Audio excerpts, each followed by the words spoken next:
Sup everyone, I'm your female otaku and I'm here to review episode 12 of Rage of Bahamut Virgin Soul. And with this episode, it was perfectly titled Great Escape. Because oh my goodness, one of the things that I really love about Rage of Bahamut, and one of the reasons why it's my favorite fantasy of all time, is because it's not just a fantasy. It's a fantasy adventure. And this episode was quite the adventure. Sure, we did have, you know, a battle going on there, but when it came to just the escape with Nina, Rita, and John, oh my gosh, that was so much fun. I had a blast and I really felt like I was going on the ride with them, especially when you got it from like their point of view when it came to the characters being on, you know, the mining cart thing, and they were like, you know, traveling all over the place. Felt like a roller coaster.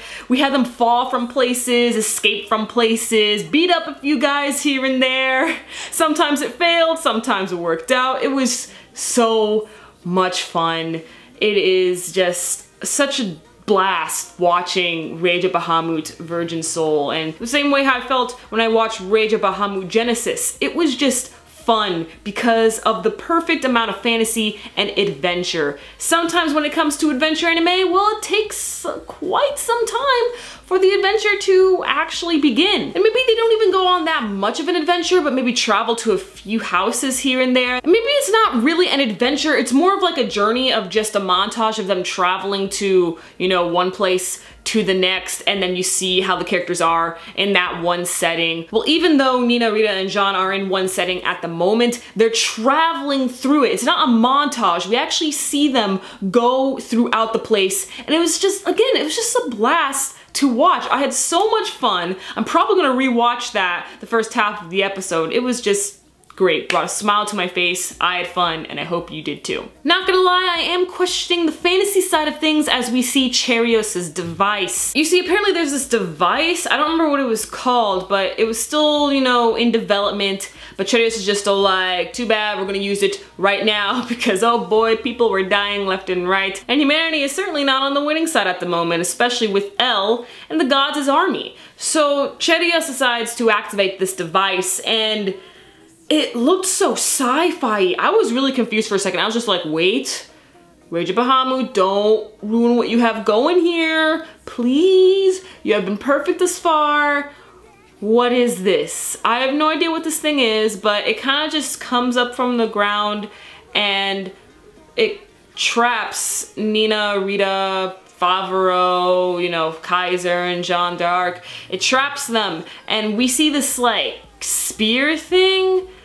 And it looks kind of, how do I describe it? It's like, you know, in every sci-fi medium, book, movie, anime, TV show, whatever, where you have the sci-fi, you know, element, whatever device, have some sort of blue-green light to it. There's like gears, or this time we didn't really see gears. It was just a light traveling in between. It's hard to explain. I know I'm not explaining it too well, apologies, but it's because of the way how the device looks, but to me it just looked something out of like a sci-fi, you know, anime, and I did not like that. So I really hope that thing goes away soon, or it has some sort of explanation as to what exactly it is, because this looks like a freaking machine, and I don't want sci-fi in my fantasy. You see, that's the thing. Sci-fi and fantasy should never ever mix. They kind of counteract each other, because when you add science into the fantasy, well, that kind of ruins the fantasy element of things. Fantasy is filled with magic and mythical creatures, while sci-fi relies on some sort of science. I guess the best way I can put it is when it comes to the Thor movies. For those of you who have seen that, I do love Thor. He's like my favorite superhero in the, you know, Marvel Cinematic Universe. However, when it comes to Thor, he is, you know, from a mythical fantasy universe, and from time to time they add something sci-fi like this mechanical guard or something like that, and it kind of just ruins the aspect. It really takes you out of the zone and you're just like, what? But overall, I did enjoy this episode, and hopefully things do not go downhill from here. Oh god, I would hate for Rage of Bahamut to ruin what they have created. I mean, it was so much fun seeing freaking Kaiser and Favreau get together and escape.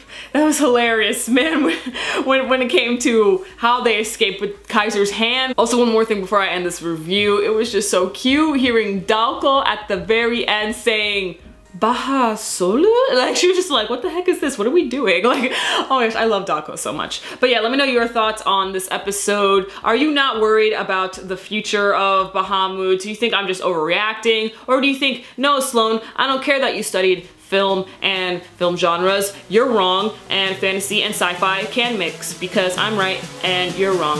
So yeah, I'm your female otaku. Sayonara.